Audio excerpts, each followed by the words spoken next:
Most people imagine reincarnation as something that happens after death. A new body, a new place, another lifetime beginning somewhere beyond memory. But Buddhist teaching suggests something much more unsettling. What if rebirth is not only an event after death? What if most people are already being reborn repeatedly inside this very life? Not through bodies, but through habits, desires, emotions, and patterns they never question. Every morning becomes a continuation of yesterday. Different dates. Different faces. The same fears. The same reactions. The same hopes. The same disappointments. And eventually, years pass while the inner experience barely changes. According to Buddhist thought, this is one of the deepest forms of suffering, not endless existence itself, but unconscious repetition. The Buddha described existence as a wheel. Not simply physical rebirth, but a cycle driven by craving, attachment, ignorance, and becoming. The wheel turns because the mind keeps turning it. And unless awareness appears, life begins to repeat itself so quietly that people mistake repetition for identity. The first sign that you are repeating the same life is that your problems change form but never change meaning. Think about your own experience. Have relationships felt different but somehow ended with the same emotions?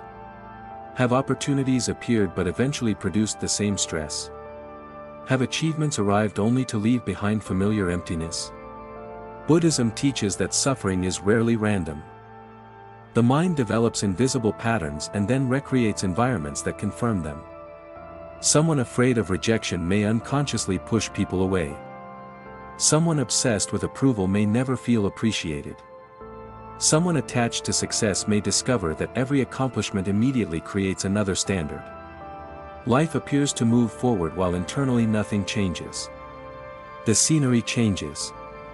The script remains. Most people never notice because familiarity feels like reality. They assume life is repeating them, while in truth they may be repeating life. The second sign is that your desires vanish the moment they are fulfilled. The mind tells a story. Once I reach this goal, then everything will finally settle.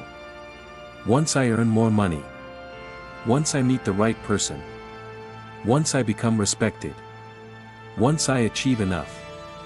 The goal arrives, and for a brief moment satisfaction appears. Then unexpectedly the mind creates another destination. Buddhism identifies this mechanism as craving. Craving is not wanting things. It is believing completion exists somewhere else. The Buddha compared this process to feeding a fire. The more fuel enters, the more fuel is demanded. Entire lives disappear inside this cycle. People keep upgrading circumstances while never questioning the mechanism itself. Their external life changes while their internal movement remains identical. Chase. Reach. Adapt. Chase again. The same life repeats wearing different clothes. The third sign is that your emotional reactions happen automatically. Someone criticizes you and anger appears instantly. Someone ignores you and anxiety arrives. Someone succeeds and comparison activates.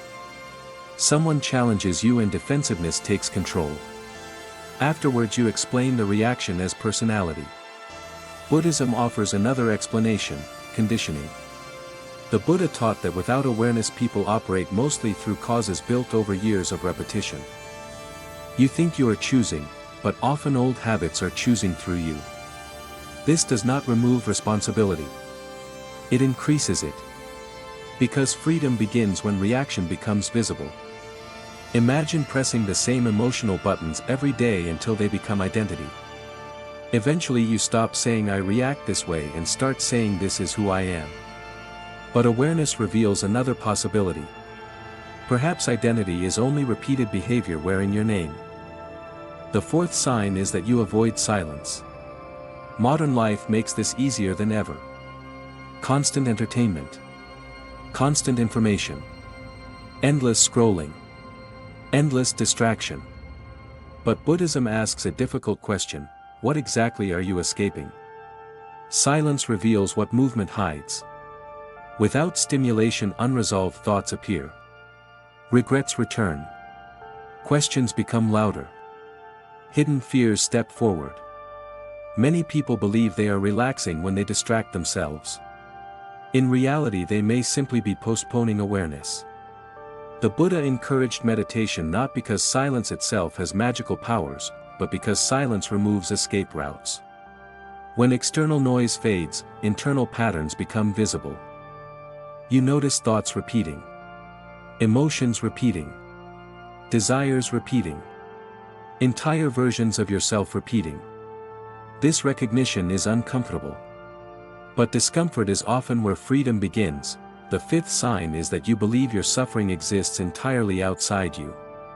Buddhism never denied pain. People lose loved ones. Bodies become sick. Circumstances become unfair.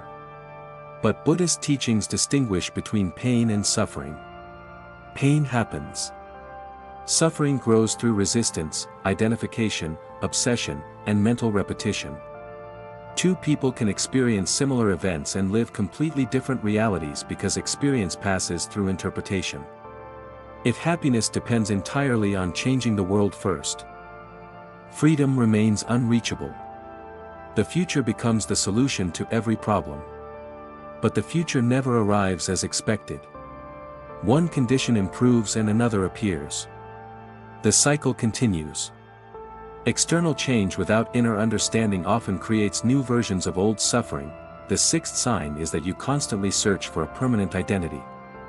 Modern culture encourages this endlessly. Discover yourself. Build yourself. Define yourself. Become your ultimate version. Buddhism approaches differently. The Buddha questioned the assumption that there is a fixed self hiding underneath experience. Look closely. Your opinions changed. Your dreams changed. Your fears changed. Your personality changed. Even your memories changed. So what exactly stays constant? Buddhism suggests suffering increases when people defend temporary identities as permanent truths.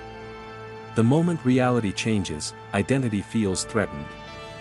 Then fear appears. Then struggle begins. Then repetition returns. You continue protecting a version of yourself that no longer exists. The seventh and final sign may be the deepest of all. You believe real life begins later. Not today. Later. After success. After healing. After enough money. After becoming disciplined. After becoming enlightened. Happiness becomes a destination instead of an experience. Entire decades disappear into preparation. The Buddha repeatedly directed attention toward the present moment because this moment is the only place where awareness can happen. You cannot become awake tomorrow. You can only wake up now. But most people postpone living while waiting for conditions to become perfect. They imagine life will begin eventually, not realizing life has already been happening the entire time. According to Buddhist teaching, awakening is not becoming someone new. It is recognizing the cycle. Seeing the same thoughts return. Seeing craving create movement. Seeing attachment create suffering. Seeing identity create struggle. Seeing the wheel turn. Once you notice repetition, something changes. You are no longer completely trapped inside it. Awareness creates distance. Distance creates choice. Choice creates freedom. Maybe the question is not whether you lived before. Maybe the real question is this: how many times have you already lived the same life? And if you notice the pattern today, would tomorrow finally become different?